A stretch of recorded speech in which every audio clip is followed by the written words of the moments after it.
Welcome back po sa aking munting channel, Mr. Ukol. Nandito na naman po ang inyong lingkod para magbigay ng tips at giya para po sa araw ng Biyernes, October 17, 2025. Ikarera po tayo ha. Meron tayong 7 karera pa rin, ganun pa rin, alas 5. Rating based handicap system race pa rin. Shoutout po Nonong Hipolito. Shoutout din kay Kagawad Bulik. Binabati ka ni Mr. Jerry Fahutag. Osnib Pirates ng Barrio Obrero, Boak, dyan sa Pandakan, sa lugar namin. Shoutout sa inyo lahat. Osnib Pirates. Binabati kayo ni Melanie Akuin. Yan, shoutout din ha, Melanie ha.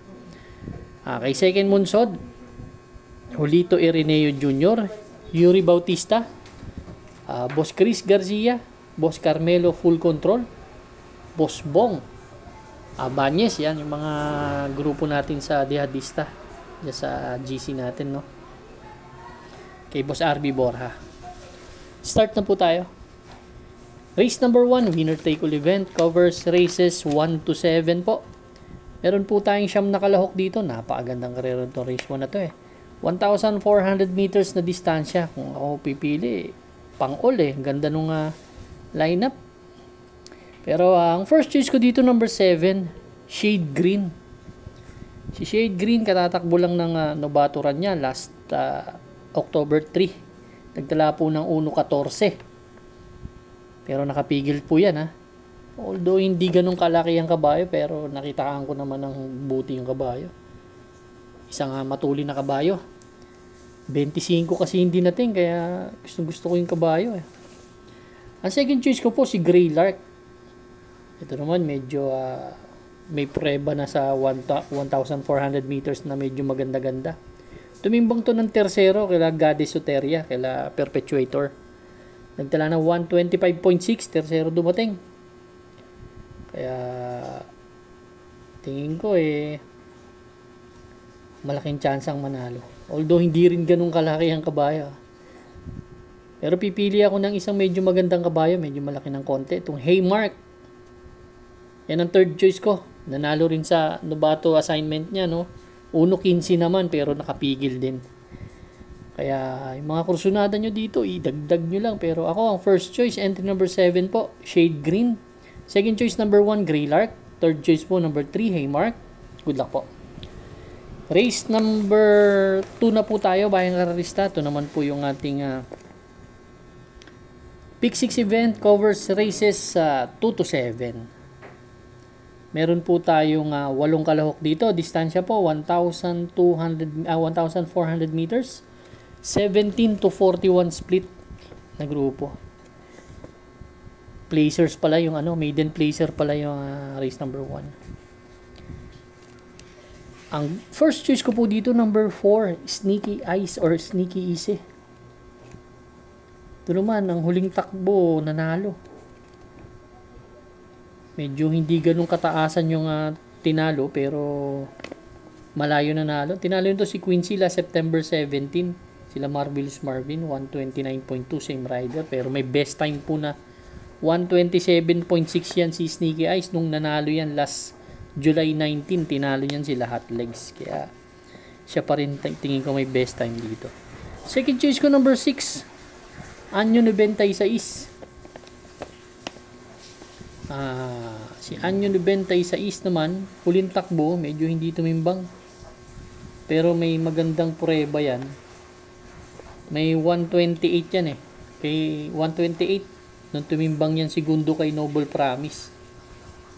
Yung huling takbo kila Gemabel, hindi tumimbang eh. Kaya halos naglalaro yan sa 128. Yan ang aking second choice.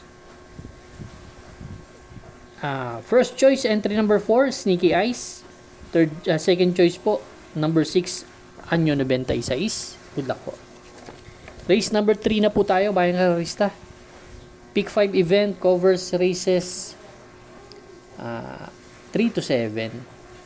Meron po tayo ditong 8 kalahok, distansya 1,400 meters ulit, and another 17 to 41 split. First choice po number 7, Batang After 7. Si Batang After 7,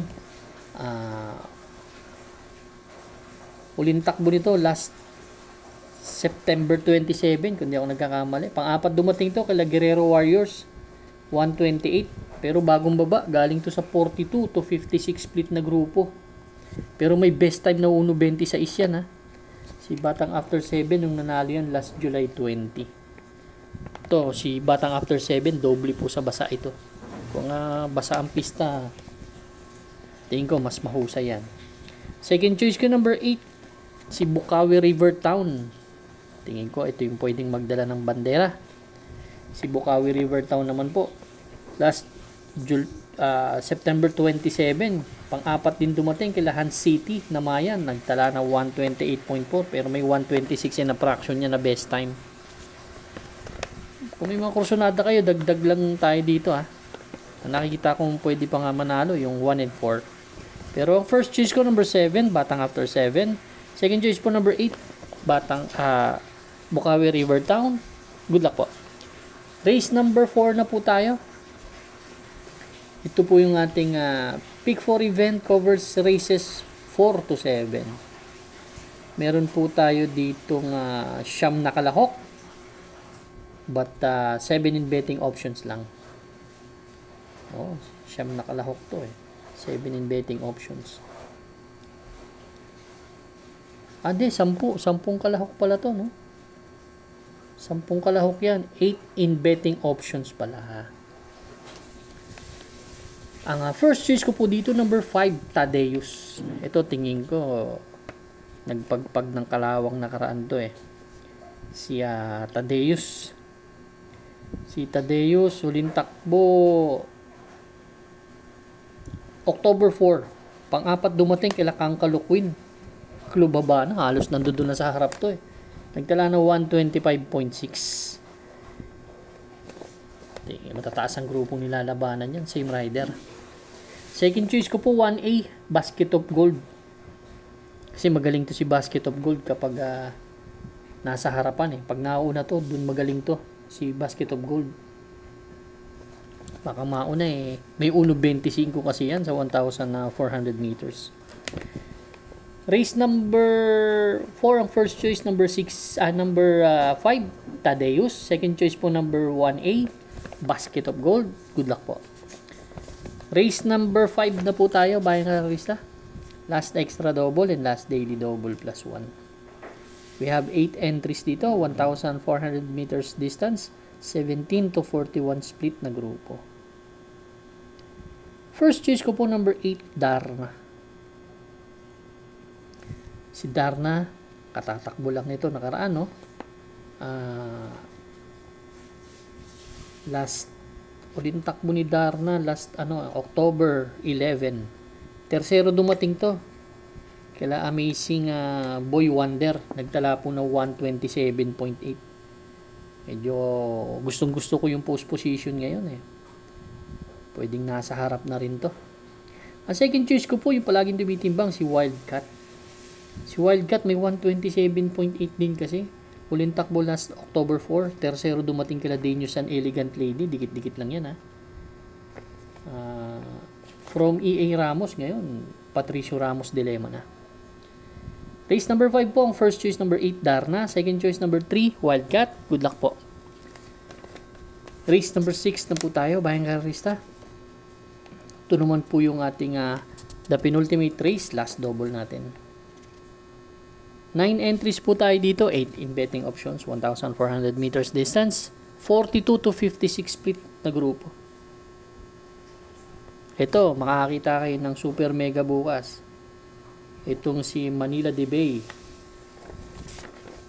Si Manila de Bay, uling takbo nga may premium niyan doon kila second leg ng Kings Gold Cup last August 17. Yun ang pinaka best time niya. Nagtala po ng 1.24 yan. Pang-8 dumating. Pero palaging nakakalaban yan si Varati, Ace of Diamond, sila Sherbet Fountain ang kalaban yan. May ere po na may 2 kwartos yan eh. 12 medya tsaka 20 medya sa 1,400 meters na lundag. Kaya napakatulin yan, taas ang ganda ng post position. Pag natalo to, ewan ko lang. Talo tayo lahat talaga. Kaya susuluhin ko po number 9, Manila de Bay. Good luck po.